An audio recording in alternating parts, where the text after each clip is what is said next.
عابد حسین یم د شیل هاربر نیو ساوث ویلز استرالیا نه. دې کورونو کې وګورئ چې دلته څوک اوسېږي که نه، دې ماحول کې څوک اوسېږي نو هغوی به څومره خوشحالي، څومره آباد وي، څومره به بېغمه وي.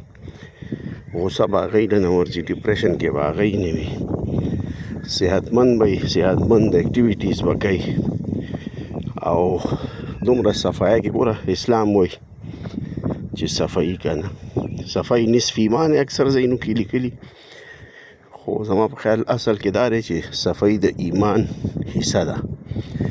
نو اوس په ایمان او په اسلام باندې دی عمل کوي که مونږ پې عمل کوو. مونږ خو چې چېرته ګورې بس هغلته ګن ګدام پلاسټک یې چا ورته ورته کړی، څوک ګن ستا د کور مخې ته ګزار کړي. دلته وګورئ کم سکون دی، په دې منظر کې څومره سکون دی. د الله پاک حکمونه دی مني، صرف دا ده چې کلمه نه ده ویلې او مونږ کلمه ویلې ده، خو مطلب دا دی چې یا الله توبه د کلمې ویلو والا دپاره تشه شرمندګي و، د کلمې هغه عزت او مونږ ساتلی نه دی. نو دا خلک الله دې دوی ته کلمه نصیب کړي، نو بس دا جنتیان دي. دا وګورئ دا همره ښکلی ماحول او نن دې ته پرفیکټ ډے وایي. دی په ګرمۍ کې چې داسې نوري باران نه وي نو دا پرفیکټ ډے وي، ځکه دلته خلک د کرکټ ډېر زیات شوقیان دي او بل د بیچ د سمندر د لامبو ډېر شوقیان دي. نو دغه او دغې کاسني ګلونو ته وګورئ څومره خوند کوي. د ونو د ډیزاینس ته وګورئ، یو ډېر ترتیب یې دی له برابر کړی دی ونو بوټو له، او هغه شانتې لګولي هر کور د بل نه ښکلی او یو ښکلی مزیدار ماحول د صفایه والا د بوټو او مړه بس څه تعریفونه به درته کوم، خو یو انوایرمنټ چې څومره ښه کېدی شي نو دومره ښه انوایرمنټ دی.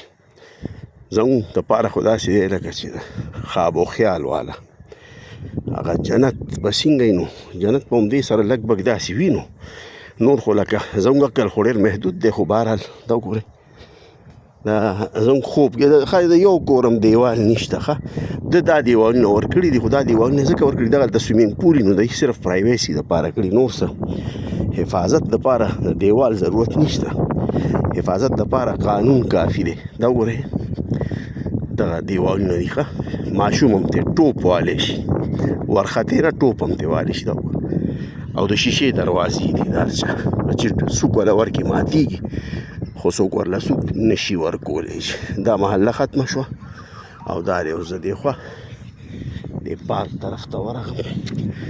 زه روان یم باس پوینټ ته او مرینا ته روان یم د شیل هاربر. اینه پس په بیا سوچ کوم چې کوم طرف ته لاړ شم. بهرحال دا د نن ویډیو حاجي اسلم خان صاحب له ورلېږمه چې تاسو سره شریکه کړي او تاسو د استرالیا د دې مناظرو نه خوند واخلئ.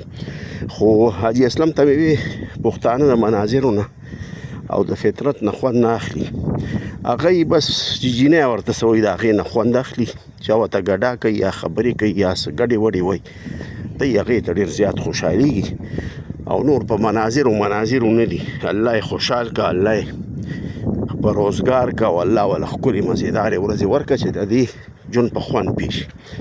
دا یو ونه یې کرلې ده او دې ته څومره حفاظتي جنګله لګولې ده. دا اوس بل کور دی ګلونو ډک دی او دیوال ته وګورئ ښه 2 فوټه دیوال دی، نو دیوالونه میوالونه دلته نشته. دا اوس بل ځای ته راغلم، دا هم پارک دی بچې، یو پارک ختمیږي بل پارک شروع کېږي. زنده آباد اوسئ، الله مو خوشحاله او آباد لره. عابد حسین یم د اسټرالیا نه، ښه زنده آباد.